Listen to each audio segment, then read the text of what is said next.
Hello, everyone. Welcome back to another episode of the 1 Point Safety Show with myself, Scott Hartley, and my glorious co-host, Scouse Andy. There he How is. you doing, mate? I'm all right, mate. You all good? Yeah, man. Yeah, I'm good. I'm all right. It's Hanging good in to- there, it's you good to know, speak the to you. usual. No Yeah. football. So a bit I of a know ball. it is a bit meh in it at the minute when you've got no game to preview. It's like, what the hell are we going to talk about? But listen, guys, I'm sure we can fill an hour or even longer, which we normally end up doing anyway. But a bit of an argument, as is always the case. Disagree on a lot of things, but hey, that's what we're here for. That's banter, and that's Commanders Talk, and that's what we're all about. We'll start, Scouts, as we always do with our sponsors. So myoddballs.com, go over to have a look at them. They obviously give 50% of their proceeds to men's health charities. You can buy our boxes and other bits and pieces. It's quite windy here today, so go over and have a look at their hats on there. If you want a specific hat from either rugby team, football team, or NFL team, they're all on their website. Also, if you're into the writing side of things, you can go over and have a look at bleedingburgundy.com. With it being the off season, there will be more articles come up, so I can only apologise for that. I know there's a few coming up around free agency, so it's worth looking at. Rod, thanks for being with us. We appreciate you, mate, as always. And hello, the Bleeding Burgundy pod. Thank you for being with us. We appreciate you. Don't know whether that's Jesse or whether that's John, but thank you, whoever it is that has joined us. Can't thank you enough for being with us. We'll get into it then, mate. The news this week then. So the first bit is that we have hired a new defensive run game coordinator stroke defensive line coach, Eric Henderson. Eric Henderson was previously with USC. He was their co-defensive coordinator. So a little bit of a change in what he's done as in his job title. A little bit of a step down. From what I'm led to believe through the media scouts, we paid a lot of money to get him over here. Previously, he won a Super Bowl with the Rams. He spent several years over with the Rams there. He was their D-line coach for a long time. Quite instrumental in working with Daron Payne. And then now he comes over here with Aaron Donald, and now obviously he comes over here to work with Daron Payne, Javon Kinlaw, and Johnny Newton. Yeah, man, I'm reading this here. He spent 5 years with the Rams, got his NFL coaching break with them, and he also played in the NFL for 3 seasons with the Bengals. From what I've heard nothing but good things. I've seen pictures of and videos of Aaron Donald talking about him. Aaron Donald also went to USC and helped him out in recruiting this year. And funnily enough, he was rated as the best recruiter in the whole of college football over this last season. So, he's got something about him. And I think this is a good move. I think this is a really, really good move. We initially both talked offline and you said, is this another nepotism hire? And when you look back, you can't really see whether he has worked with Jonte Jones before, who is our obviously new defensive coordinator, but a good hire in my opinion. What says you, mate? Well, yeah, he must be. If we're willing to pay that kind of money, he must be as good as what they say he is. You know what I mean? I don't think they're going to pay a lot of money. And as you said, is he taking a sideways step or is he taking a step down? It looks like he's taking a step down, being a run game coordinator and D-line coach. That was his last job title in LA Rams, and being with USC, he was their defensive coordinator. Okay. Yeah. So again, I think we what you mentioned last week about that, I think that fits perfectly. When you're thinking about you mentioned that obviously our new DC is more about the DBs, potential linebackers, but mostly DBs. That's his specialty, and then they're going to get somebody else in to kind of help him on the front seven, like you mentioned. Mm-hmm. This guy's perfect, isn't he? I mean, he's just done he's been a defensive coordinator. He was really highly regarded at the Rams. Linebackers and D-line coach. It's exactly what they said they were going to do, and that's what they got. Yeah. They got this guy in to do that. So, probably paid him a lot of money to do it. So he must be, it's exactly what they're looking for. So I'm pleased with that at this moment. Until they show us otherwise, I'm going to give them the big green tick. So. Yeah, I mean, Rod says it here. He's definitely well quoted. I mean, that's the thing I've seen. I mean, you watch people like. Does he mean well equipped? Equipped, yeah. But I mean, I think at the same, he was well quoted as well, because I've looked at what people have been saying about him, and when Aaron Donald's out there saying, "Listen, I love playing for Coach Hendo, and he's done everything for me. He's made me a better player." How can you make Aaron Donald a better player? Do you know what I mean? Let's be honest. Especially when he was an all-pro wrecking ball at that time. But was he all-pro wrecking ball at that time, or was he coming up and then became the wrecking ball? Do you know what I mean? Was good. He was very good, but then he became the all-pro wrecking ball while he was there. While he was at the Rams. Donald thinks that it's his guidance that's helped him get to that level. So if that is true, then it's only a good thing for us for sure. Yeah, we've got loads of podcasts on here, so by all means, go and follow the Complete Idiot Pod. They're doing really well at the minute. Lots of stuff on there if you're into the film side. And then we've also got our friends over at the Bleeding Burgundy Pod. Go and give them a follow as well. So thank you, both of you, for being in here, Andy and Jesse. We appreciate you. Also, shout out to William, who's with us as well. It's a better D-line coach coming in and Tap being demoted.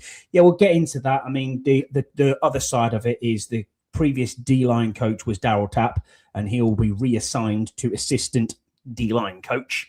That job was filled by Sharif Floyd, and he was one of 3 coaches who we moved on from. So at the moment, I'll go over the stats here. So Joe Witt Jr. as defensive coordinator is out, as we all know. He has signed up and joined Pittsburgh this week. I can't remember what role it was, but he's gone to the Steelers. Jason Simmons, pass game coordinator, he's also gone to the Steelers. And then Ryan Kerrigan, assistant pass rush coach. Don't know what he's doing now. Ryan Kerrigan, he doesn't seem to have a role at the moment, or he hasn't picked one up. And then also out was Sharif Floyd, as we just mentioned there, who was the assistant defensive line coach. On the defensive side, obviously, Durante Jones as defensive coordinator, and Eric Henderson, as we just talked about there, he is defensive line coach and run game coordinator.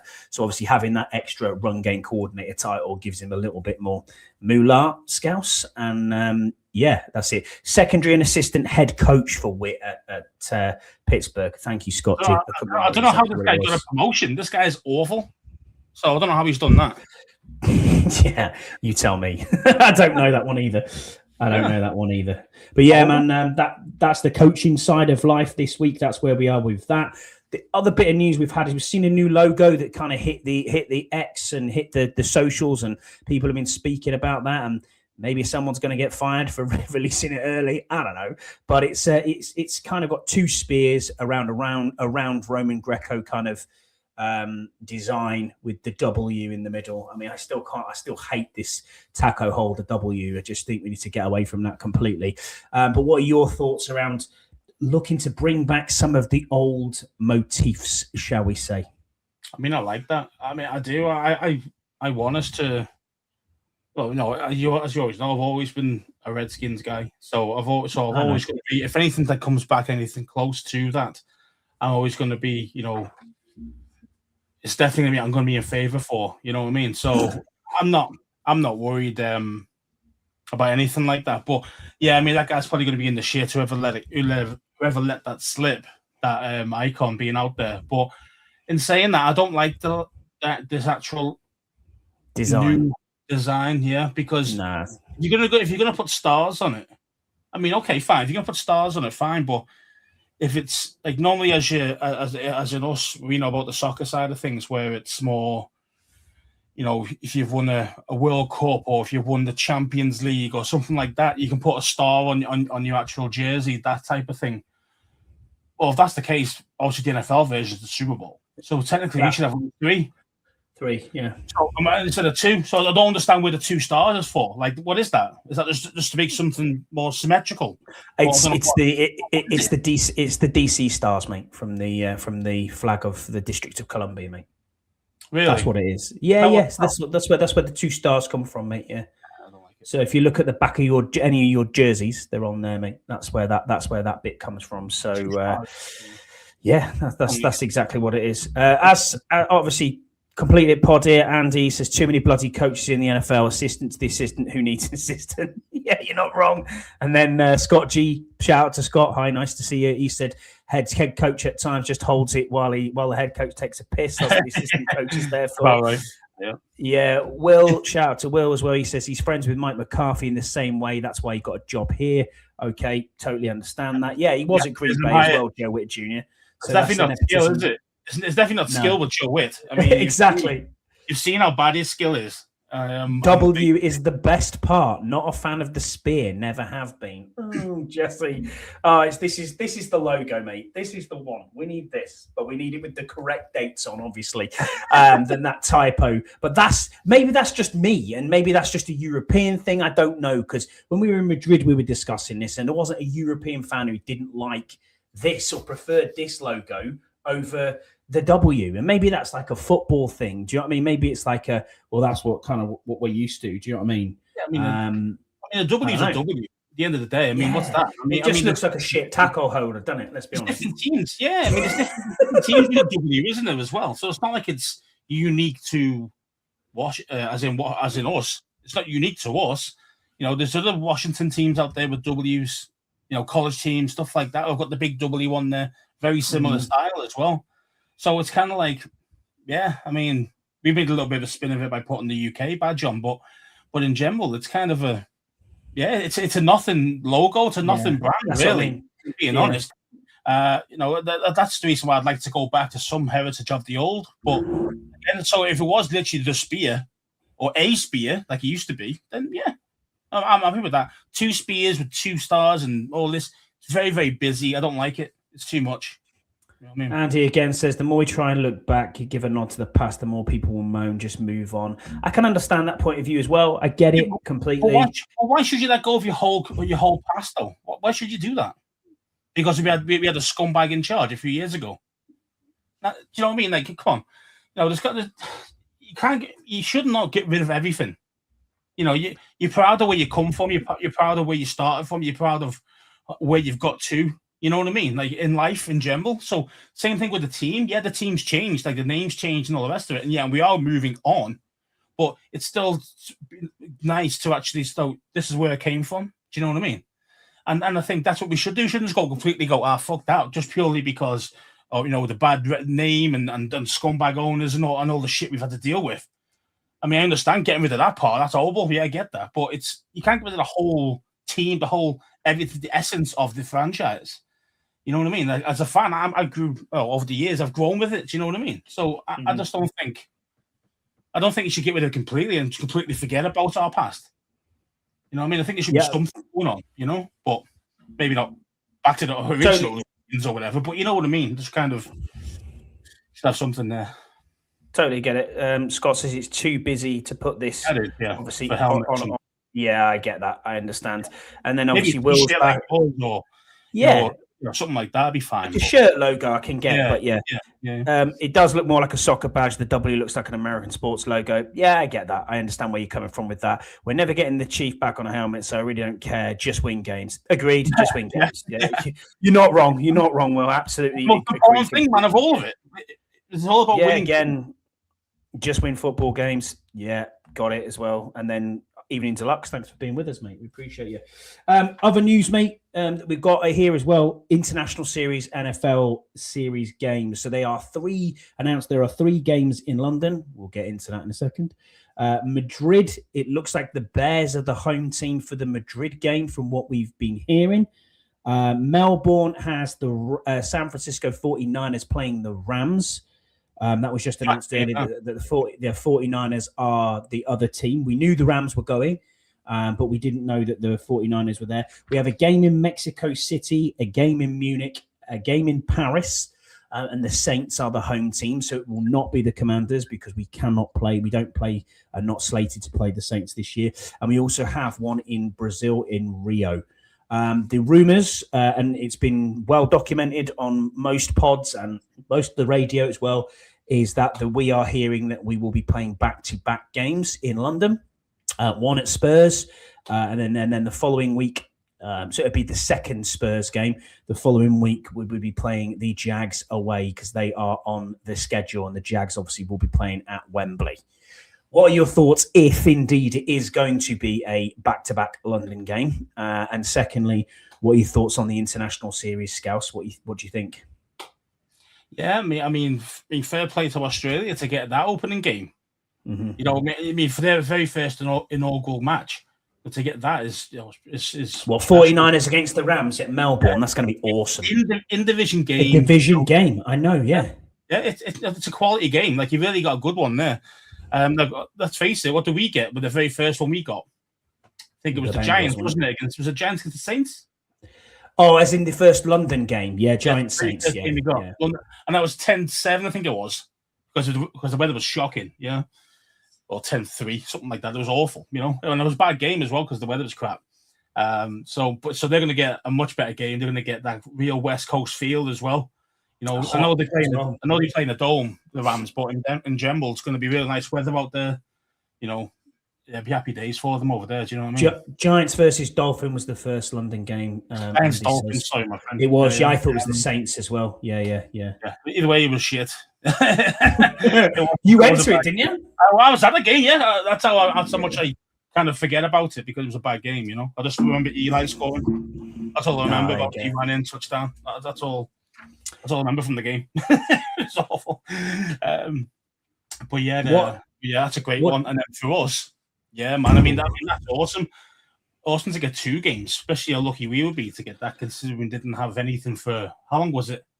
8 years, something like that. Something like that. Yes. Last year, and then we're getting double dose this year. Well, we already knew we were going to be a home game, guaranteed. I mean, I'm looking at this and thinking. Initially, I was like, "Who hasn't been here long? Who hasn't, been played abroad for a while? Where are we going with it?" Because usually the NFL would look at teams that haven't played in a long time would go international again. It's been done. The Vikings did it last year. They went to Dublin, and then straight after Dublin, they went the following week and played in London at Spurs. So it's not as if it's not been done, but that is the rumor we're hearing. I've heard the Cowboys. I've heard we're playing them. I genuinely do not believe that they will take an NFC East rivalry and give that to us as an international fan base. I mean, that would be crazy. That'd be superb. That'd be awesome. It'd be awesome for us to watch. I get that, but at the same time, that's a big ticket seller. You don't want to give that away from like Northwest or FedEx, whatever. I suppose how much money those teams are going to get for playing it in England rather than playing it at their home ground. Whichever one you want to take off them. If it's going to be us, isn't it? It would be. Yeah. There's no way in hell on earth would Dallas take a home game. Oh, no. Where we are the home game. We are the designated home team. That is a fact. So because it's obviously not in the season ticket this year. So yeah, we're guaranteed that we will have a home game abroad. But looking at our home opponents, I actually think we're going to play the Bengals again. Oh, really? Yeah, I think that's where we're going to be. It's the new NFL. Give us the Bengals. No more ties. You know what I mean? But I do think it makes sense because I know that the Jags are having obviously renovation works going on in their stadium at the minute. I mean, next season they're playing away, so I think they're playing at up at the Gators Stadium. So I think they're actually going to the Florida Gators Stadium and playing there all season, which will be quite interesting. Is that Jack? Yeah, because they have to close the stadium down to do some of the to do some of the renovations. They've got to do that. So is it Gainesville they play in? Is it? Yeah, it's bigger. Bigger than the stadium anyway. Exactly. Gators hold about 90,000. So, yeah. So yeah, Ian's right here as well. He's saying that with all the head coaching changes, it's going to be hard to pick teams with the first year exemption. Yeah, exactly. That's going to be really difficult to do as well. Australia got a first game because of the travel game. Yeah, I get that. That's why they got the first West one Coast, on the ticket. I think that's why I kind of understand that. But yeah, I mean, you could have given them Arizona though, couldn't you? If I don't have to have played them, by the way, I'm just guessing there. But it's just kind of one of those games instead, or thoughts on real nice thoughts game. On Paris. Thoughts on Paris with the Saints? I mean, we met the Saints International Fan of the Year, who was French. Surprisingly, Margot. That gives us a hint. Give us a clue. Isn't it funny though when you look at it and you go, right, well, who's been the International Fans of the Year last year? So you look at the 2024 side of it, which we were lucky enough to go to Green Bay. You look at who's got what and where they've played. It's like, yes, I'm not Spanish, but the Dolphins Fan of the Year was Spanish. The Saints Fan of the Year was French. Dan, our mate Dan is with the home team. Dolphins they were the home team. Yeah, you're right. And the Saints this year, home team, exactly. Over there, and she's French. And now this year, we're going to be at home. Rams. And this year, we're going to be at home. Were you in English? You weren't. See what I mean? Yeah. Oh yeah. Well, we don't know who's 2025 yet, so we'll find out whether they're English or not. You know what I mean? So, and then obviously same thing with Steelers with Tom. He was Irish, so it's like it all makes sense. You know, Dan, our mate Dan, from Australia, he's obviously a Rams fan. He's going to love it. But the thing is, he's going to have 11 people keeping on his couch. That's what if we can get to Australia. But to be fair, I don't want to go. It's too far. I'll watch it from the comfort of my home, mate. And the time difference is wild. Because when he's saying that he watches like games at like midday Monday. Yeah. It's massively out. Yeah, it's just like, oh mate, that's not good, man. You better have half a day off any Mondays for that. It's crazy. Yeah, but again, the French thing with this New Orleans, there's a long going thing with that, you know. And even their emblems are fleur de lis, which is French. Of course it is, yeah. Fleur de lis. The Latin, and you've got French Quarter as well, obviously. There's a lot of French, makes sense, doesn't it? Well, so same as this. It's the same in some respects with the Steelers and Ireland. It's exactly the same thing, isn't it? You know what I mean? There's the connections there. I mean, why we decided to take the Arab money and go with the Middle East and the UAE? No idea. But there you go. Awful, man. I don't get it. I mean, I understand obviously money, and I'm sure they will pay big money to get a game over there and stuff. But it's like there's going to be nobody there unless it's like mad fans like us who are going to go over. Yeah. It's going to be like half a filled stadium. You know what I mean? Like it's just going to be, and you can't really drink if you like to drink. So tailgating's going to be out. You know what I mean? So there's going to be problems there when you do get games over in that area of the world. So Scott's asked us here, any road games that you want to go to stateside next year, not including NFC East teams? I want to go to Minnesota. I do want to go to Minnesota.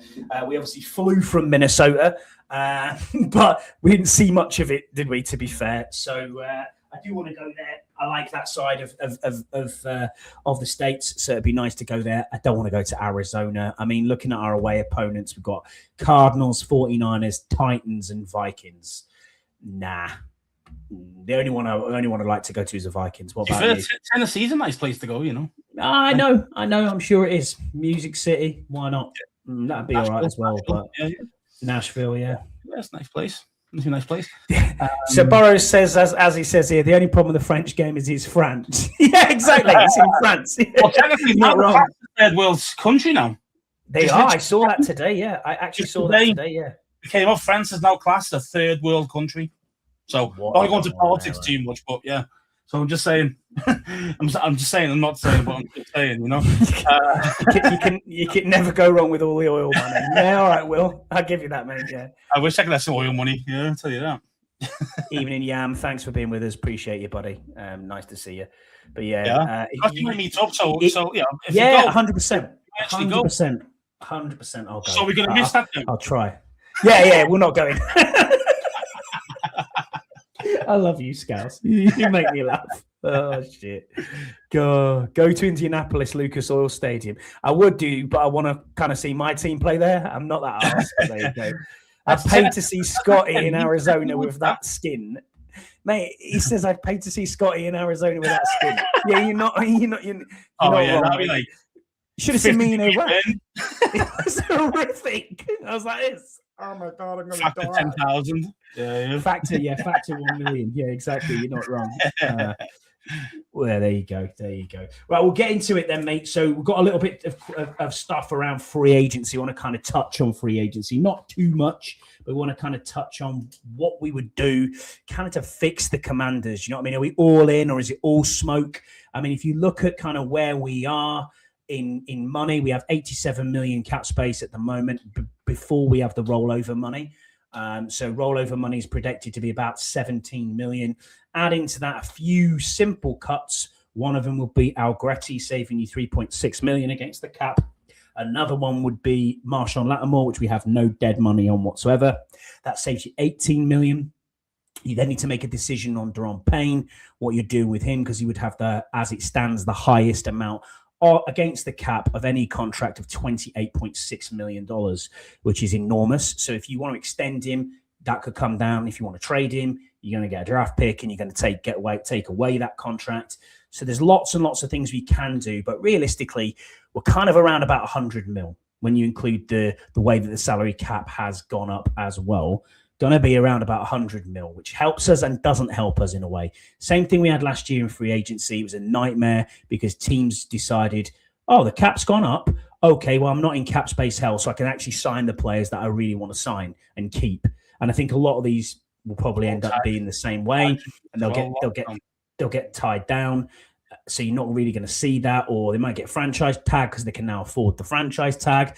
There's a few bits and pieces here, but 100 mil and almost 40 free agents. I agree with you, Will, but some of these are going to be depth signings again, 1-year deals, cheap, the Sheldon Days of the world, the Dietrich Wises of the world, these Jeremy McNichols, these sort of players. Some of these draft picks show up as well, even these lesser ones, You've got to do that. You've got to do that. But realistically, I mean, I've broke it down, and we'll have a look at it in some ways as to what I would offer. And what I've used here is I've used Spot Track, and I've used the market value of what their actually market value is, and kind of what our deals would be.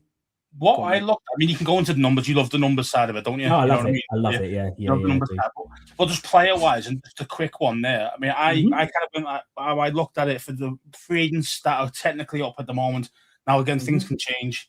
But I picked kind of like 2 faves from offense and 2 faves on defense. Yeah, that's cool. And that's the kind of guys that I'll be looking at getting. That kind of can be potential, realistic type of guys, if that makes sense. Because obviously there's Pat Surtain on there, which is obviously no one's getting it. So he's not in the list. But, it's that I just thought 2 defense guys, 2 offensive guys, and just throw them out there and see what you thought. No worries. So I'm going to agree with Will here. He says, cut Lattimore, re-sign Tunsil, giving you more money for next year. Agreed. Dude, I did this. And if you're a sad bastard like me and you want to go on to Spot Track, you can manage your cap and manage your team. I did it and ended up with 126 million. So I was like, okay, what can I do? And then it was like, have this. I'll be for a 100 mil deal. Yeah. Oh yeah, absolute facts. But yeah, go ahead, mate. Who are you for? And we'll see if I've got the same. So offense first. I went for Alec Pierce. Yep, he is definitely on mine.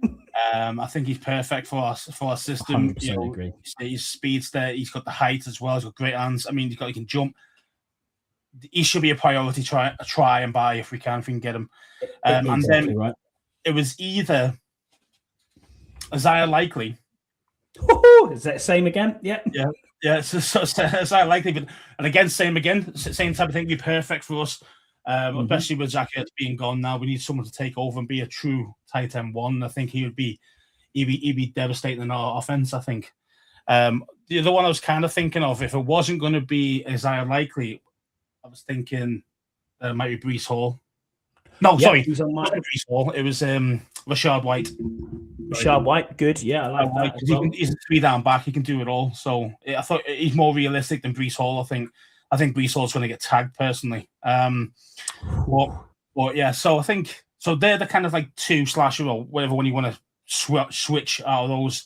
If you wanted Likely or Rachaad White, one of either or. They're the kind of 2 I went for. I do not disagree with you, but go on with defense, mate. You can. I'll just go through my names, and you can obviously go through numbers and stuff. Yeah. So my defensive guys, Devin Lloyd, if we can get him. Nice. Yeah. A perfect guy for linebacker. We need a guy who can stop the tight ends. We haven't got a guy who can do that. That guy's got speed as well. And so sideline to sideline, be a great player for us. And also the guy from the Pats. Safety. Quay Walker. No, safety. Unless he moved on the year before. Oh, I'm not sure. Goddamn name. Wait a sec.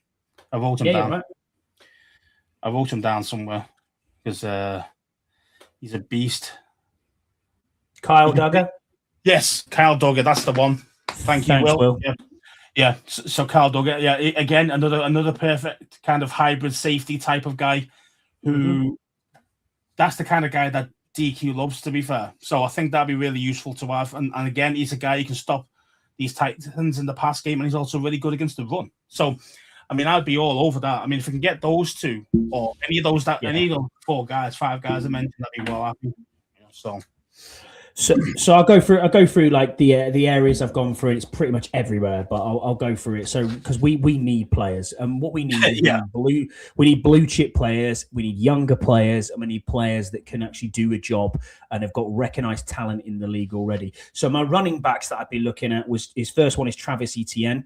His market value is 6.8 a year. You could offer a 2-year deal of 13.6 million, a guaranteed 8 mil. I don't think we'll go for him because I think he'll end up staying with the Jags. Breece Hall is the next one. Market value is 10.4 mil. He's the highest market value running back that's out there in the free agency. You probably offer a 3-year, 32 mil deal with a 16 mil guaranteed. I would sign Breece Hall on the first day it opens if I could.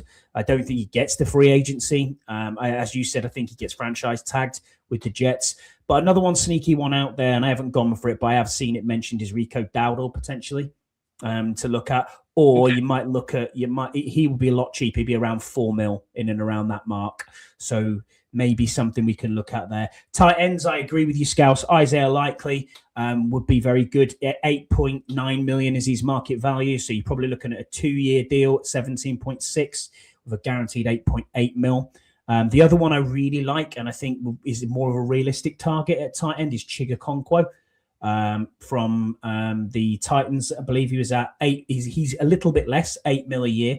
So you're probably looking at a 2-year, 17 mil deal for him. I think likely be more than that. I think it'd be 10 plus per year. Oh, I think you probably end up being 10 plus because of free agency. Yeah. But if you can get someone like Okonkwo for 8, that's probably where I go with that. Young again, still good red zone threat. That's kind of where you want to be. And he's got good numbers. It's exactly the same numbers as Likely, pretty much. Really? Yeah, I mean, Okonkwo, was he tight end 1 though, or was he kind of in a rotation? I think he was tight end 1 at the Titans, but because look at who he's at. Likely was a rotational piece. Yeah, he was with Mark Andrews, and obviously they decided to sign Dick Hands for a little bit longer term deal, didn't they? So they do that. I'd have been for the younger version. I'd have got rid of Andrews personally, just because the guy's younger, less damage on the body. This one wide receiver, I agree with you completely. Alec Pierce would be my absolute number 1 target to go for. His market value is 20.2 mil. It isn't going to be 20.2. It's going to be more like 25, 26. Is when we get up there. I don't think you can pay him more than Terry. I think that's the problem now. I know. 3 years, 62. If it was me and he was going for that 20 million or 20.2, I'd go 3 years, 62.5, 37.5 guaranteed. The other one I quite like is a kind of almost like a slot receiver, but can give you a little bit more on the outside as well, is Wan'Dale Robinson from the Giants. His market value is 17.6. I would probably pay that, mate. No problem at all. I think he's a good wide receiver coming out of here. O-line wise, he's been good 1 year. Come on. I mean, it's a bit probably for 1 year. O-line wise, one that you really probably want to take a note of, because you were talking about left guard. If you don't re-sign Chris Paul, maybe you look at someone like Elijah Vera Tucker from the Jets, who is an instant upgrade at left guard. Then that would solidify and complete the O-line when you think of it that way. You go Tunsil, Elijah Vera Tucker, badass in center, right guard Sam Cosmi, tackle you've got Coleman. Then your second wave is very good as well.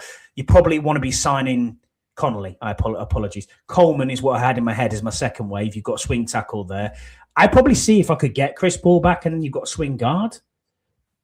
Yeah, because Wiley's a free agent, and we don't want Turnstile back. But we don't want Turnstile. We don't want Alashiti either. We don't want those 2 guys back. Well, that's why I'd already cut Allegretti, because I'm not paying Allegretti nearly 7 million this year when you can save 3.6. That just makes no sense whatsoever. But 2 O-line kind of people who I would look at, and they aren't going to cost you a lot, just as depth pieces, is Will Clapp.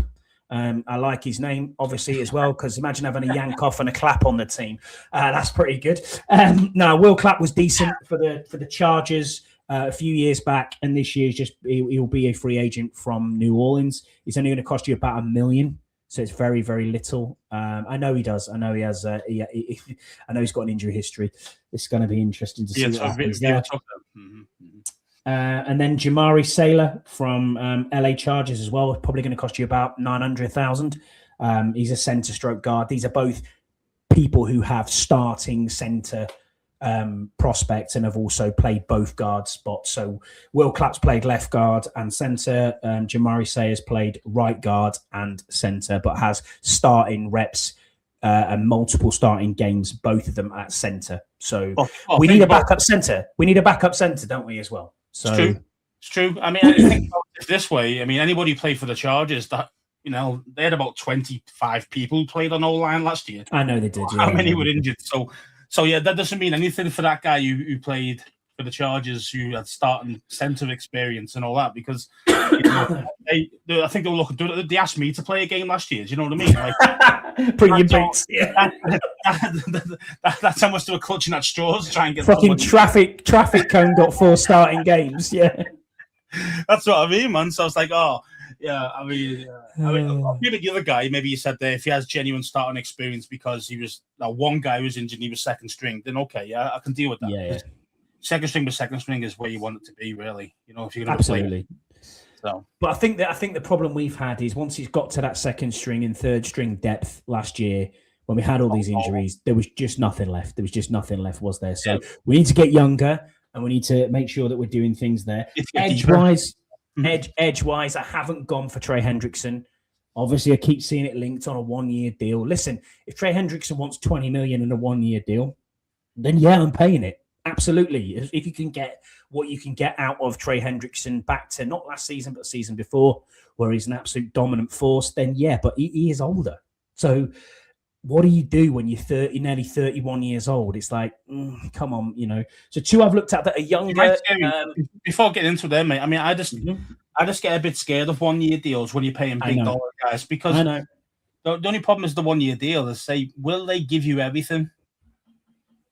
Not necessarily. And you might say, well, they're playing for a new contract next year. Yeah, I get it. But the thing is, like, if you're 31 and you don't want to get hurt, because obviously if you get hurt, your next contract's going to be fucking buttons. Do you know what I mean? Like, it's going to be 3 mil, 5 mil, maybe if you come off a bad injury.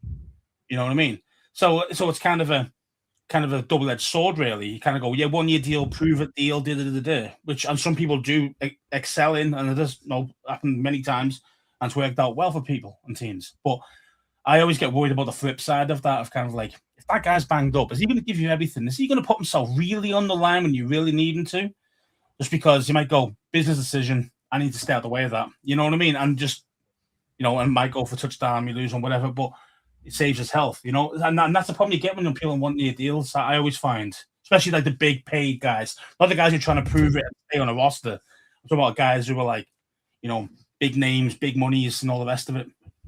So Yam says here, bottom line is we need to get younger all around. We have lots of gaps to fill. So if they're younger and fill the needs, I'd take them. Yeah, and then Rod, you've been watching too much Commanders chat sports with Jack Sparry about Brian Thomas Jr. coming the Jags. What are we trading? Can't trade a first-round pick, and the Jags are going to want a lot more than that for him. So, we need to stay away from trades at the moment, unless we're trading down with someone, and you can still get a David Bailey or someone like that at around 10.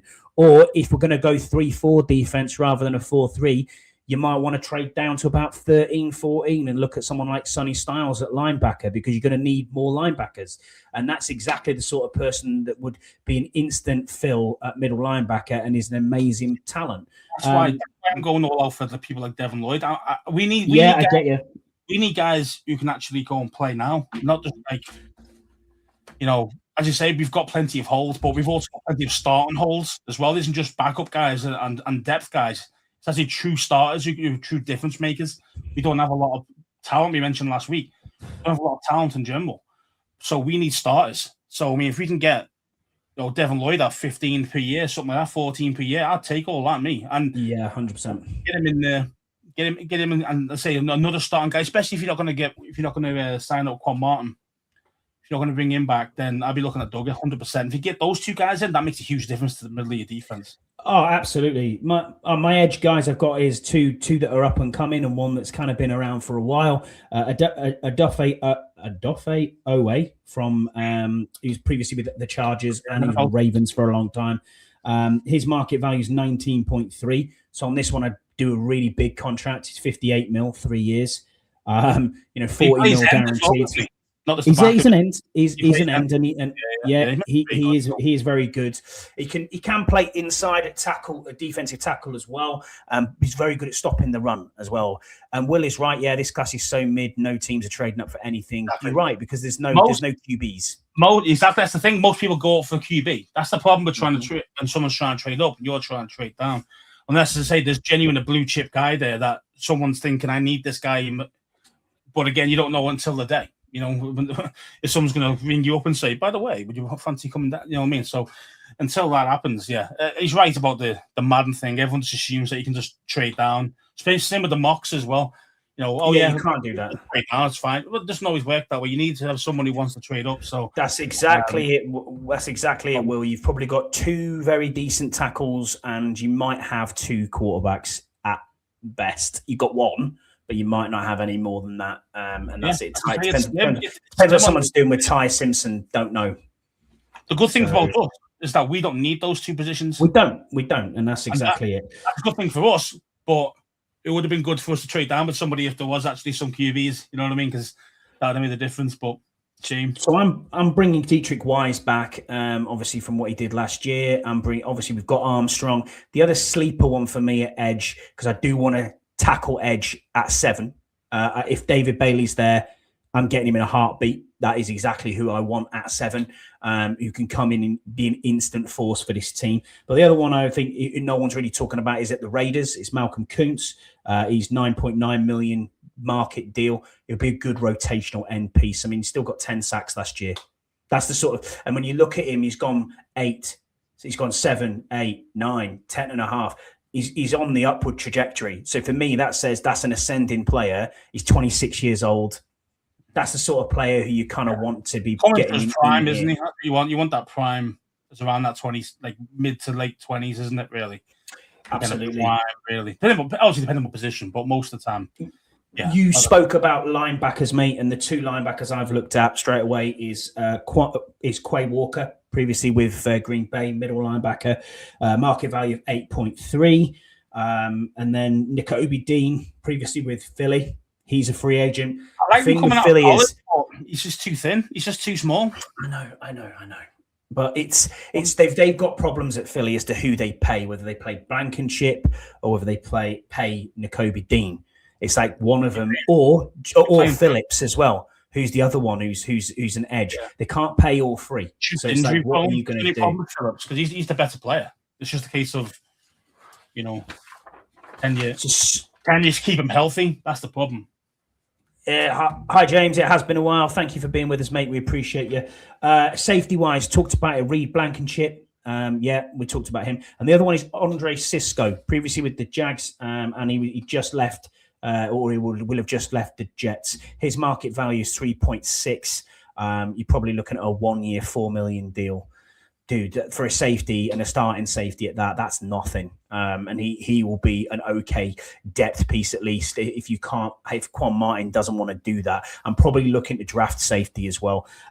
Corner-wise, final bits, Tariq Woolen is obviously the number 1 corner pretty much that everyone's kind of looking at. Previously with Seattle, he's in the Super Bowl.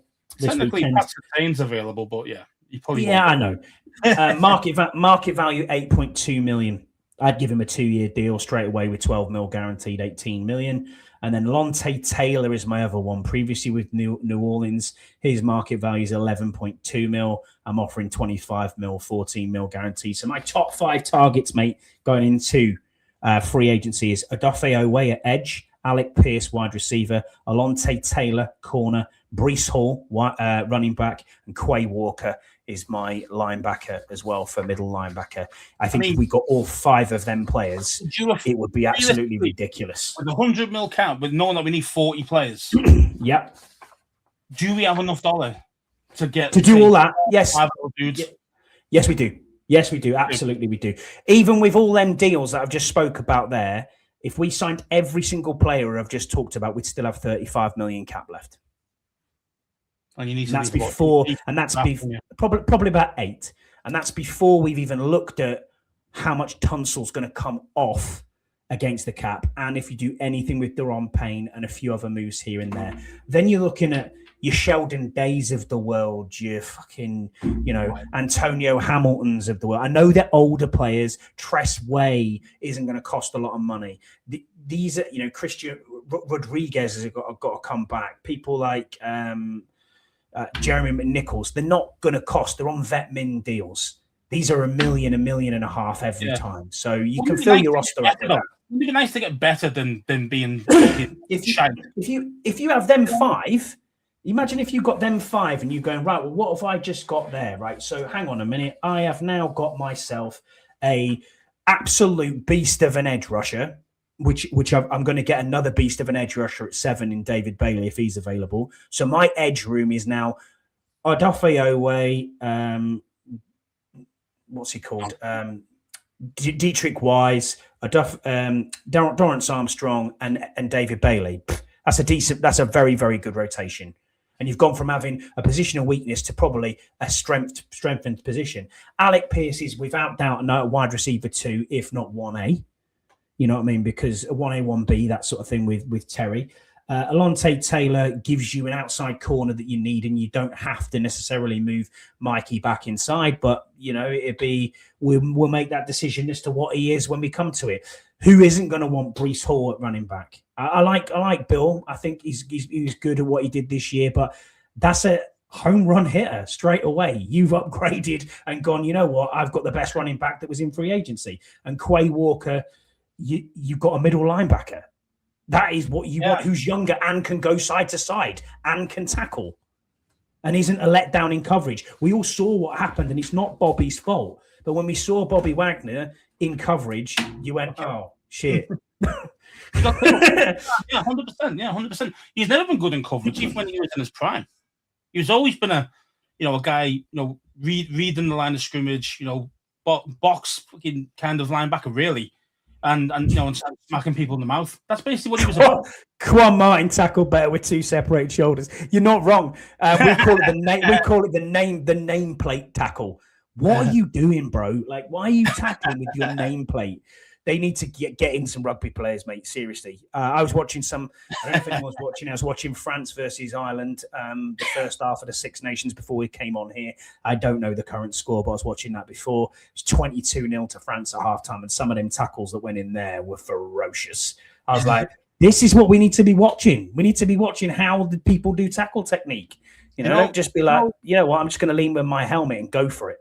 Speaking to a dude early on today, actually, and basically his son's he's like 13 now, and he's like Wales, all the rest of it. He thinks like one of the top stars coming up, and he was down working with Sam Warburton, which obviously you know about him. Yeah, I do know Sam. Yeah, and basically his coach Toombs, or something, was that I think his name was something Toombs. I can't remember his first name. Coach, strength and conditioning coach. Guess who he was? Sean Toombs. Yeah. I think it's Sean. I can't remember his first name, but his name's Toombs. Yeah, he's a very strength and conditioning guy, and rugby, technique and all the rest of it's bang on. Guess where he was pre-season? This season just gone. Guess where he was? Seattle. With the Seahawks? With the Seahawks. Training them pre-season. And look at their fucking tackling. The best defense in the league. Probably going to win the Super Bowl. That shit correlates, man. It correlates. Get these rugby guys in to teach how to tackle, man. There you go. Will says, watching Quan and Luvu fly head down into the tackles and miss 15 times a game this year made me crash out. Yeah, I'm not surprised, mate. I was the same. What made me crash out, mate, was when he when he tried to Quan Martin tried to tackle with his own back. Like, how the fuck? That's what I'm saying. With the nameplate tackles, it's like what? What is that? Like, what are you doing? Like, it's just horrible, man. Agreed. Don't forget, everyone who's in here, we appreciate you being on with us live. Please don't forget to just give it a like. If you've not subscribed, please subscribe. Go and tell your friends, go and tell your family, go and tell your nan, tell your dog to subscribe on YouTube. Go and do that for us. We do it for you. We love that we have this instant, this fandom here on the right-hand side. This chat is awesome. It's good football banter that we have here. Please don't forget to go across and like. Subs have been going up recently, which is really good. but we could obviously do with a few more. So thank you, guys. And I missed what Jan was saying there. Kwon could still work here, though. He was fine the year prior. Puzzle pieces, everyone on the defense lined up alongside Chin or right behind Chin did very well. We let Chin walk. You're right, and everyone regressed was the next bit he's saying. Yeah, we did regress under this Joe Witt scheme. Absolutely agree. And I think that having the new DC in town, I think that with him specialising in DBs, as you said before, Scouse, we should get better. I don't think his curtains for Kwon at the minute. I think he'd be all right. He is a good piece, but I'd rather have someone come in and have Kwon sitting on the bench. You know what I mean? Unless you cut him. So I don't know. I mean, does it mean I thought he was up for renewal this year? Has he still got he still has 1 year left, I believe. Yeah, I will check. I will check while we're here. Cheap, so you're not going to cut him. But yeah, I wouldn't want him if he started the way he played last year. But again, as I say, most of the defense played like shit last season. So and even the year before, we weren't even that good. No, it was just that JD was just that damn good. You know what I mean? That's the only difference. The defense kept us in games just enough, and JD did the business. Last season, unfortunately, he wasn't available for most of it, and he was shit. And our defense was probably similar to what it was the year before. You know what I mean? Like, it wasn't very good. And then you let actual talent go. Like you mentioned, you let Chin go. Even the year before that, we let Cam Curl go. You see what I mean? So all these are guys like that we were all desperate to keep. You know, Cam Curl's a free agent. Just say. I don't know how old he is and would he want to come back? I don't know, but yeah, I'd say even if he's solid at the Rams, he was solid over there. You know, let's say we've had talent and just let it slide, and then we've re-signed absolute shit players, which is what I don't understand. Like when you're looking at the game, like we're only, you know, novices compared to the coaches who live and breathe it all the time, and they get paid well to do this job well, and you see like that guy suits our system really well. Like why wouldn't you want to re-sign this guy? And it wasn't like for crazy money, and that's why you couldn't afford him. You just wanted to let him go. It's like, well, I don't understand that. Chin was a big one. It was a head scratcher for me, the Chin one, 100%. Yeah, especially for the deal that he ended up signing. I was like, yeah, it wasn't a lot. Was it 8-9 million years? Something like that. It wasn't horrific. You know, what he got? Who was he at? Who did he lead to? He went to the Raiders. In the end. Yeah. So, cash. it's not good. But yeah, I mean, we'll talk about Super Bowl. I suppose is where you want to go. I mean, I don't think there's a single fan base out there that's not rooting for Seattle, unless you obviously play in the Patriots division. But no, I mean, in all seriousness, no one wants to see the Patriots win again. No one wants to see it. I'll be delighted for Drake May. I think it's a good, you know, as a quarterback that's only been in the league 2 years, fair play. But nah, Sam Darnold, the blockhead, needs to win a Super Bowl, mate. Let's get up there for Seattle. Are you even interested in this game? Let's be honest. I'm not. I mean, I'm obviously going to tune in. I'm going to watch it. But it's the Super Bowl. Yeah, everyone's got to watch it. But it's kind of a, you know, we've seen it before. That game. You know what I mean? We've seen it a few times. You know what I mean? Super Bowl. Oh yeah, just give it a rest, bro. Seriously, and I love you to death, but you are Drake May's fucking. You would lick Drake May's balls, mate, if it was there. I swear to you. I think you are a Drake May lover, and I understand it. I completely get where you're coming from, but dude, you know, you'll be on the "I told you so" bullshit. Yeah, I know. Yeah, Isn't it amazing what happens when you spend 100 million in free agency, Scouse? And do it properly and buy the right players. Just saying. Get a good head coach in as well. I know, mate. I know. Makes a difference, doesn't it? The Pats were dog shit the year before. They were awful. You know They won 4 games. Look at where they are now. Let's just hope that's us next season. You drafted well. You spent shitloads on defense, and it worked. I love you to death, but stop sucking off, Jake May, man. Come on. To be fair, if you're going to get a quarterback off, it'd probably be now if he's going to the Super Bowl. I know. Let's be honest. Yeah, I get you. He got there. Fair play. Exactly. What do you think of the Super Bowl then? Are you looking forward to it? I mean, Bad Bunny doing the halftime show. I will be sleeping. do not care. Yeah, Could I don't. not Yeah, I'm give not two into shits. music at all. To be fair, I'm not into any of the halftime shows. There hasn't been a great halftime show since Prince. Yeah, I could give you Snoop and Dre was good. It was okay, but yeah, I know nah. you mean. They've all been very meh, haven't they? Yeah, this is the yeah. So I mean, if you're into the music, you're gonna love it. But if you're not into that kind of genre, then you're like, oh, what the fuck? You know what I mean? It's like when Dallas did like the Thanksgiving stuff and all that. It's always country music. You know what I mean? Yeah. It's like, well, yeah, if you're from Dallas or Texas, you love country music. You know what I mean? Or Nashville or whatever in Tennessee. You're gonna love country music. But if you're not loving that genre, you're gonna hate it, aren't you? And it's the same thing. What for me? Every country music song is the same, mate. It doesn't make any sense at all. It's about patriotism. It's about drinking with your buddies. Your wife's cheating on you.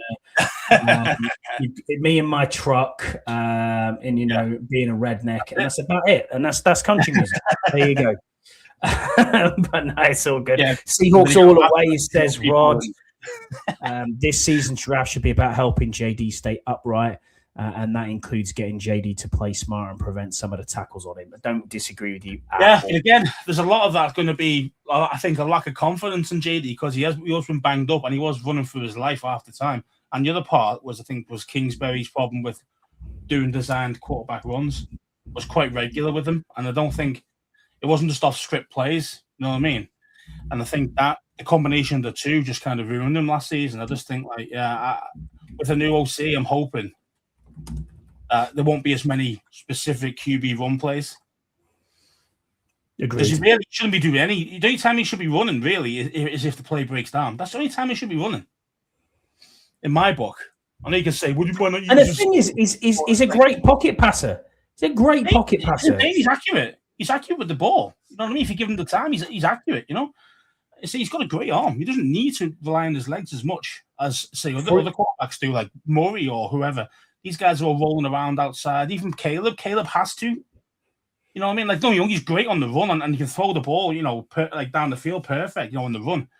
But that he has to do that because he's a shorter quarterback as well. He has to do that. That's his game. JD's game wasn't really running for his life, running 50 yards down the field. You know what I mean? Like, that wasn't really his game. So, it's right. You're right, Will. It doesn't matter how good your arm is if no one's open. And then he says he had no wide receivers, so he kept it trying to be super. To be fair, when you look back on the all 22s, quite a lot of times there was guys wide open on the second, third reads. He just took the ball down and ran. Now, and I think that is because of confidence, and he thought that he was going to get his head knocked off, so he ran rather than standing there that extra second longer sometimes. And then when he did try to stand in there, he did it at the wrong time, so he was misreading stuff. He was making mistakes that he wasn't making as a rookie. So there's an element to it as well. I give you River Craycraft and Chris I mean, don't be wrong. Some of those are horrible, man. I mean, some of those receivers are god horrible. Shouldn't be on any NFL team. Never mind ours. Mate, Yam is your American twin, mate. Honestly, I've got confidence in JD. I just don't have any confidence in our line or receiver depth or play calling. But you also have a new OC, so we'll have to wait and see. He comes for a tree that uses RPO. Yeah, I agree, mate. But it's just you two are like kindred spirits about the O line. I mean, how much more money do you want invested in the O line? I mean, honestly, it's time that we invested in the weapons and gave him something that's open. It's not about the money spent on it. It's about actual the guys on there. It's picking the right guys for the right chemistry. And I don't think they've been that great. I really don't. But I say there's an element of a lot of things, as Matt Yam mentioned, and I mentioned this previously. There's a lot of things. It isn't just a bad old line, or I think there's a lot of it is by play caller and a confidence problem with JD himself. He's never had to deal with injuries like this before in his whole life. That's one thing he got people going to realize. Like, he's never been banged up like this. I know, it's true. And you're not wrong. He gets back up and he's fine, But this time, no, he wasn't, and that's the difference. And I think that knocked him. I do. I think he'll be back better next season. I think he'll be back to where he was. He'll be 100% healthy. Hopefully his confidence will gain if he make it easy for him first couple of games. You know, I think he'll be fine. I think it's just, I think last season's just a bad one, and I just hopefully can just write it off. You know what I mean? And just go again next season. But we need a better run game as well. That'll help JD out a lot more. And a tight end that we know we can catch. Yeah, and a tight end who can catch and who can get open. And say, we need a guy who can get open. That's why we need a tight end. I can't rely on Sinnott to be your number one. At this moment, I can't do it. Just can't do it. I know. I agree with you. We'll get into our fan questions then, mate. And just to finish us off, Andy Burrows is the first one that sent a question in. Thank you, Andy. Appreciate it. If you haven't, go and subscribe to Completed It Pod. He's doing loads of good work over there. So go and have a look and check that out. He says, we question DQ all the time because he's the head coach. And as always, he is the fall guy. However, is Peters under more pressure this offseason as the credit he had in the bank is starting to run thin? I mean, yeah. I mean, you can always pick holes in everyone's draft. There's always going to be, you're not going to hit on every single one. It's just, the law of percentages is never going to happen. Thanks, Jan. We'll see you soon, buddy. Cheers. Thanks for being with us, mate. We appreciate you. I say, Sorry. Do I think AP is on the hot seat? I don't say hot. I'd say it's warm. I think I mentioned it a few times. His first season, he ended up JD in his lap. It wasn't difficult decision to pick JD or Drake mate. That was the hardest decision he had to make. Well, you ain't gonna go for even we'd be okay with that one, and then there's been a few bad ones as well. You're looking at your Ben Sinnott, you're looking at these other dudes that haven't really produced. McCaffrey. McCaffrey, I think, was a reach. And all our mock drafts, he was around 5th round, and we picked him in the 3rd. I think that was a little bit. I say again, it was a bit of a reach, but he did look better until he got hurt. He did look like he was getting there. He's really getting the position down, so he might be still solid for us at some point. But there's been a lot of bad ones as well. So like Madrano and your pick, just never saw the field. Baptiste, gone. Okay, I know these ended towards the end of the draft, so I understand that. But there's been a few guys. Who was the fourth rounder we got that we cut? Oh, was it Hamilton? No. Oh, yeah. He's a safety stroke. He was a safety stroke linebacker. He was really practice squadding. I'm talking AP's first draft. Someone point out in the chat. I can't remember who it was. Hamilton. Sure, it was Hampton. That's it. Dominique Hampton. Thank you, Will. I knew it was close with Hamilton. I was thinking began with a H. Dominique Hampton. Gone. Hampton. Yeah, that's another one. Will's like the oracle, isn't he? Will's like the oracle. He knows I think straight away. He is. Yeah, he knows ball. But no, it's one of them where it's like you got to hit on these picks. I mean, I know they're 7th rounders and 6th rounders, but it's always difficult because you need 3 probably in a draft class to hit. If you can get 3 to hit in a draft class, you're doing well. No one expected someone like Madrano to hit. We don't expect that. Will he see the field this year? I don't even know if he makes the team. In all honesty, I really don't.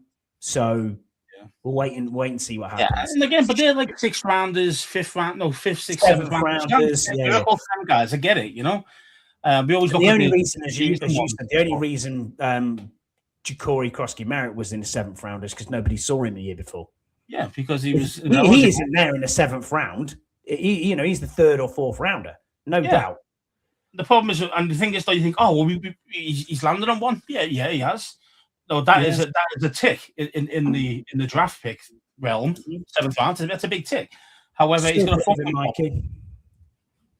He's got a fumbling problem, and he can't pass protect for shit. So the problems you get is that you're already showing your hand before as soon as this guy gets on the field. That's a problem. Yeah. So that's the problem. You can't have him as your first down, 2nd down back because you're going to run the ball. Because if you try and do it the other way, he's going to whiff on his pass protection assignment and the QB's going to get killed. So, and that's what been happening. So this is another reason why we need a running back. We need another running back who can do it all. That's why I think Rachaad White is a very good one. I really do think he'd be a great fit for us. I say Breece Hall, pass blocking's a bit lesser, but he still have a lot better than Jacoby at it, or Ja'Cory, should I say. You know, it's Jacoby, whatever his name is. But yeah, man, you're right. Yeah. But it's that kind of thing, man. It's like, you know, so AP's actual drafting, I say it really. I think it's been mid. I really do. Mm-hmm. I really do think. I agree with you. You know, if he picked an injury prone, guy at in the second round. Okay, yeah, the first round grade, Newton. Talking about it. Yeah. You know? Yeah, and he's starting to look okay, but again, not as dynamic as I thought he would be. Double list Frank injury, Scouse. That's what I'm saying. He broke one foot and then he broke the other. It's like, without even playing. So I don't know what was going on there. And so I understand taking a bit of a gamble on that one. Okay, we've got first round value from a second round pick. I kind of understand the thought process, but it's still that thing of the guy's got 2 broken feet. You know, how's Joe's going to get back to anything there? What he's going to be? You know what I mean? Like, you just don't know. And he took that risk knowingly, and that was his first second round pick, so to say, in that draft out of 3 that he had. The other one I thought getting Sam Stroll was my favorite pick. I love Sam Stroll coming out of college. Had a great rookie season. Last season, yeah, struggled a little bit, but I think a lot of guys do get hit with the second season. They really do, because people have got film on them. They spot weaknesses and they play to it, and that's just good play calling from the other teams as well. Don't get me wrong. And it's scheme as well. It'll be sound. Sorry. And it's scheme as well. As Will said here, Joe Witt is a terrorist. yeah, he was horrible. Yeah, I mean, you know, he kind of. And then there you go as well. Playing the pass rushing DT Johnny Newton on mostly running downs doesn't help. Exactly right. Exactly. It's personnel, like decisions. Who's coming out this time? You know, it just doesn't make sense, man. Like. Rod here says a lot of successful teams play 3 tight ends, two that tackle, Bates and Sinnott. We need a third to take Zach's place. Agreed. That's why I'm looking at Chigakonkwo or Isaiah Likely. I think I don't think the tight ends in the draft are up for it. I think putting rookie in is just not going to work. What do you think about this one? Bit of a kind of a people might go, this is a 50-50 guy. This one, some people love this guy, some people hate this dude. Kyle Pitts. Nah, not for me. He's not for you, but for me, I'd take him. So this is like kind of. I mean, obviously depending on kind of money. I know he had. It's going to be 14 mil thereabouts. 14 mil. It's a lot. And Njoku, yeah, that's good. And Njoku's a good shout as well. But he's getting older. So it's like, and tight end position, you probably don't need to be hugely young at tight end either. But I know it's like, but you need to have that burst, that instant burst, just to get away. Just that extra yard. That's all you need, the extra yard of space, so the ball can be delivered to you. Do you know what I mean? And I think that's what we need. We need someone who's explosive off the line. That's true. He said it's still about 7 years younger than me. Yeah, that's true. Some Bobby with a Zimmer frame throwing balls at each other. Yeah, come on, lads. Oh, it became that no yak Zach, wasn't it? Because he couldn't run. No yak Zach. I mean, he could break open a little bit to get that half yard, but you know, it had to be a great throw really to make sure Ayers could catch it. You know, it's kind of because he couldn't bust open a play or anything like that. It's just kind of that's why I'd Likely or somebody who can. He is a home run hitter. He could do that. You know, you get the space. He can break a guy's ankles and gone. Do you know what I mean? Like he can do that. So that was it. That was a great segue, by the way, because you were talking about people getting burnt. There you go. Njoku burnt half his face this year and caught 2 TDs the same week with a jugs machine as a QB. You're not wrong. Yeah, exactly. Yeah, it's true. Oh, dear. Shedeur Sanders. Dear me. What do you mean? This guy is Pro Bowl caliber, isn't he?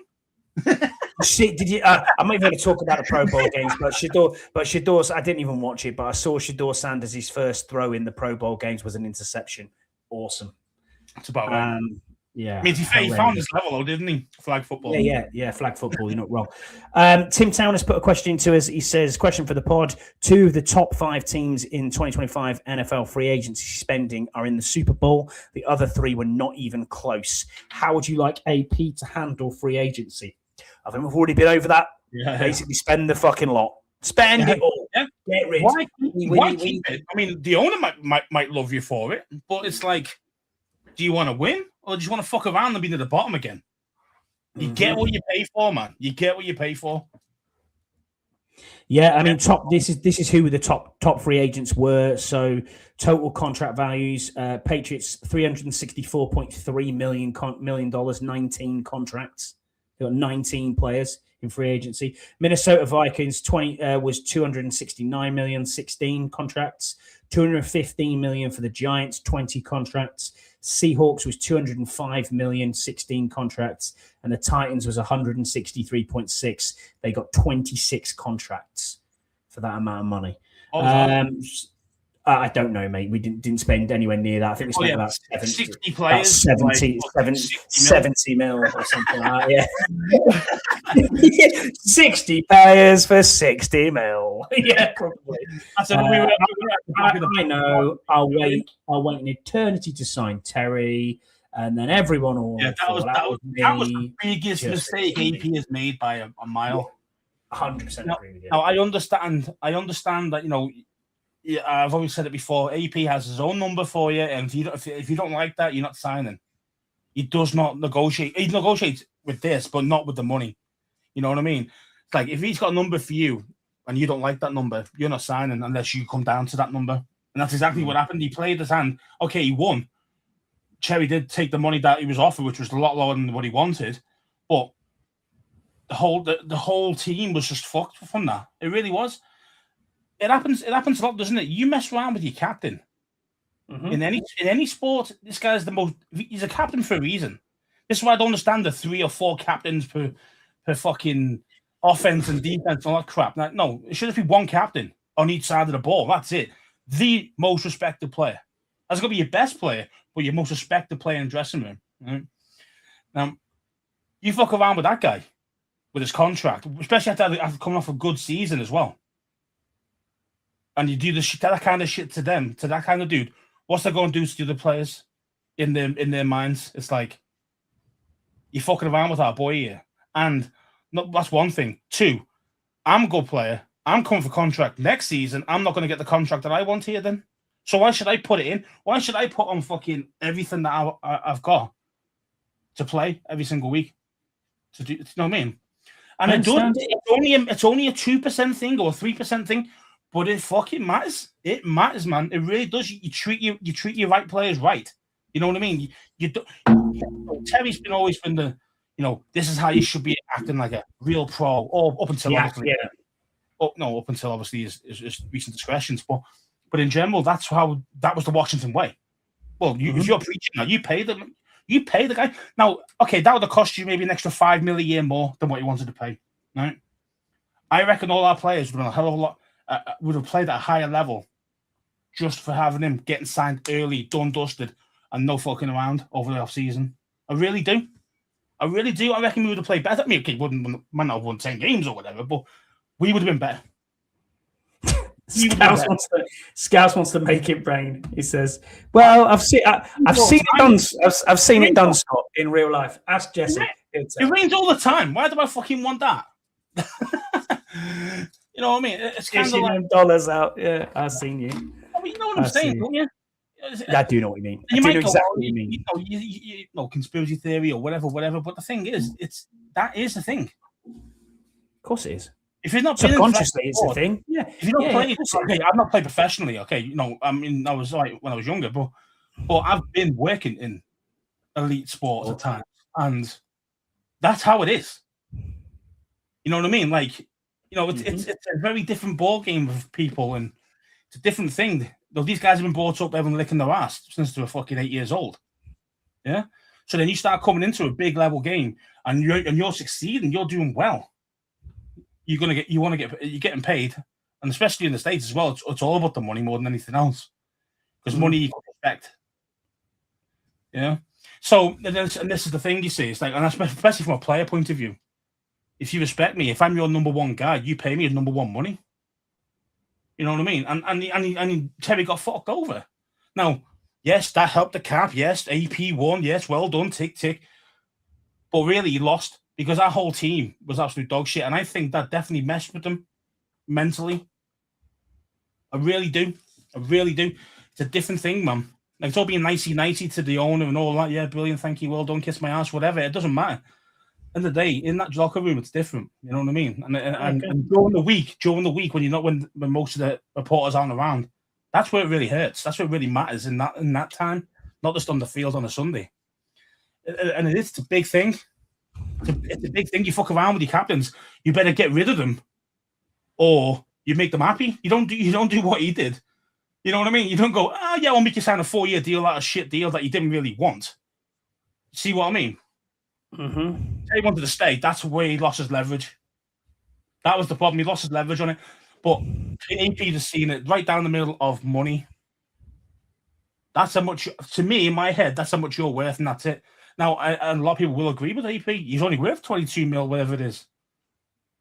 Yeah, but the thing is, that extra 5 or 6 mil would have smoothed up everything, because every other player be going, our man was looked after. The way you're supposed to do it.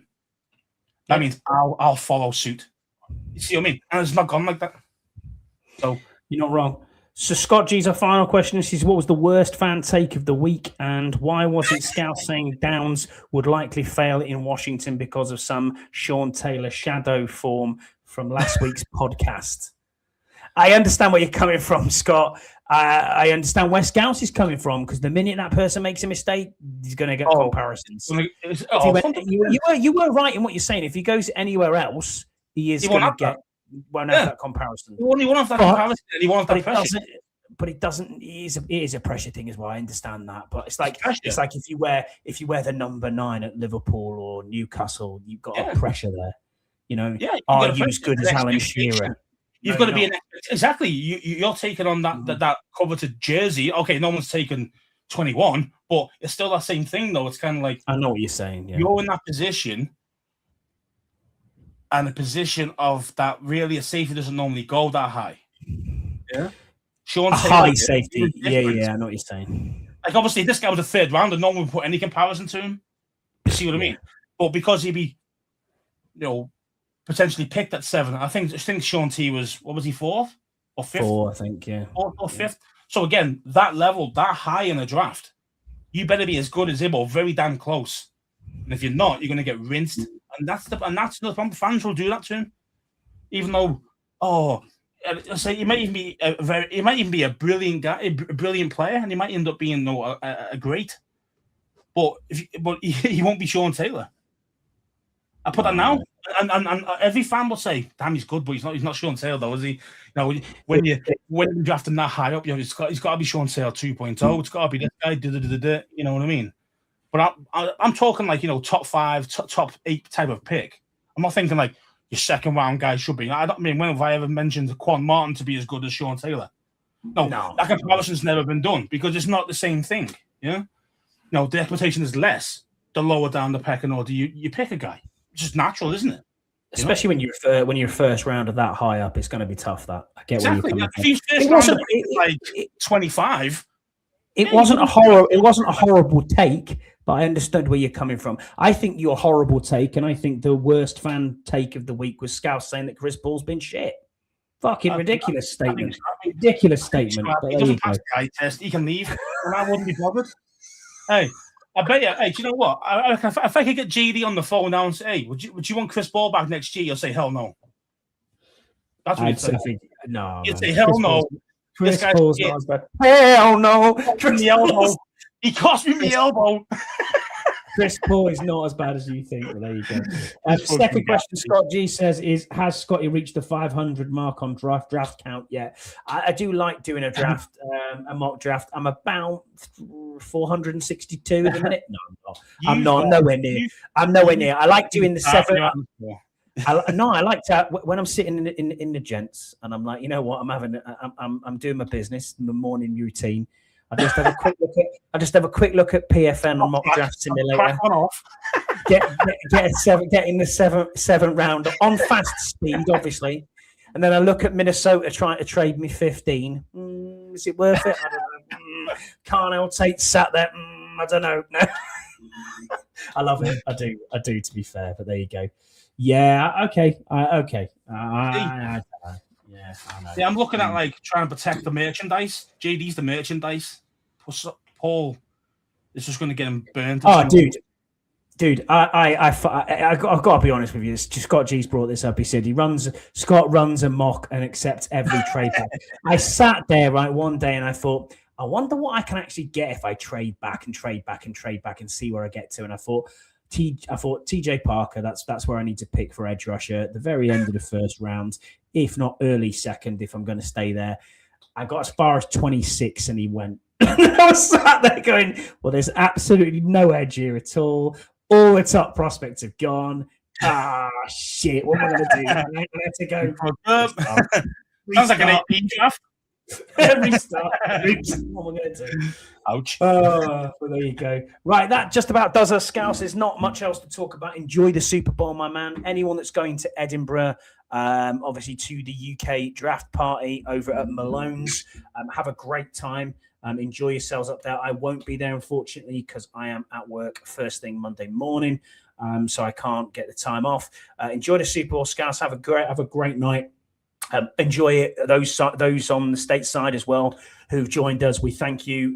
Will, Rod, always here week in, week out. Scott G, thank you for being with us. Jesse, Burrows, Yam.